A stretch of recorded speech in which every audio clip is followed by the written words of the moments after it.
Earlier this week, the Eliminating Abusive and Rampant Neglect of Interactive Technologies Act, or the IRNA Act for short, was reintroduced by a bipartisan group of senators led by Lindsey Graham and Richard Blumenthal. According to its supporters, the intention of the IRNA Act is to protect abused children by standing up to big tech companies that do not act to remove photos of these crimes.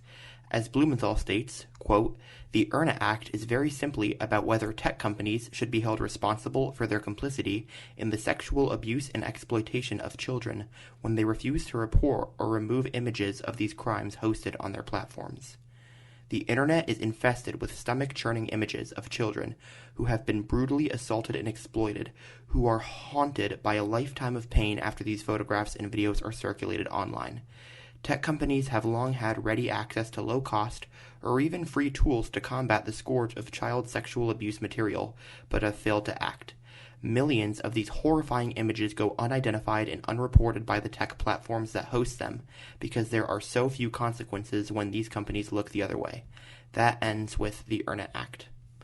In spite of the pure intentions that the authors of the bill paint, the truth about the IRNA Act is that it is yet another attempt by the federal government to infringe on Americans' digital privacy rights. For starters, the bill threatens severely end-to-end encryption, which prevents unauthorized access to private messages online. At a time when we are already moving many of our activities online due to the ongoing pandemic, we cannot allow our private communications to potentially fall into the hands of people who could weaponize it to ruin our lives.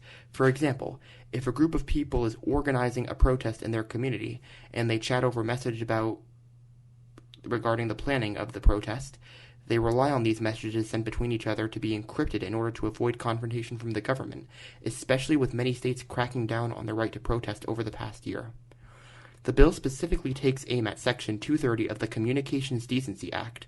Section 230 shields tech companies from being legally responsible for the material posted by their users. The IRNA Act would create a carve-out in this doctrine by, quote, "adding special conditions for material that runs afoul of CSAM, child sexual abuse material laws." This would exacerbate the damage already caused by SESTA, the Stop Enabling Sex Traffickers Act, and FOSTA, the Allow States and Victims to Fight Online Sex Trafficking Act, both passed by Congress in 2018. Once again, don't be fooled by the names of these laws. Like the IRNA Act would if passed, SESTA and FOSTA weakened Section 230, this time by allowing tech companies to be sued for content involving sex trafficking. As the ACLU states, quote, "That experience taught us two things. First, to avoid liability, online speech platforms will engage in broad content moderation and censorship. Entire websites that provided forums for sex workers to connect, share critical health and safety information, and build community disappeared after SESTA and FOSTA. Google and other remote storage sites began to scan for sex-related content and remove it from their systems. Second, the censorship of sex-related speech will disproportionately harm the LGBTQ community, end quote. As this quote explains, when tech companies are given any green light whatsoever to censor material on their platform, the automated systems they have in place to detect ban-worthy content will inevitably lead to the censorship of non-harmful material. This, as mentioned above, disproportionately impacts the LGBTQ plus community, as well as sex workers and sex educators. In the case of sex workers, as pointed out in a letter of opposition to the bill co-signed by the ACLU, Amnesty International USA, Human Rights Watch, among other organizations, the censorship and deplatforming of many of them by these companies has resulted in economic hardship for several, which is the consequence of such a misguided law that not only does not achieve its intended goal, but creates even more harm than before. I've only scratched the surface regarding how horrific the IRNA Act would be for internet privacy rights, as well as for the rights of marginalized groups. If you want to read more about it, as always, I've linked my sources in the description below.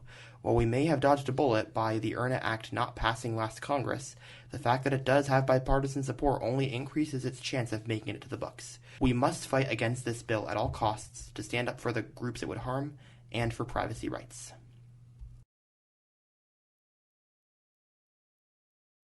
And you've come to the end of the video. Thank you so much for watching. If you enjoyed, please like, comment, and subscribe. Click the button on the left to watch related videos, or click the box on the right to watch my latest video.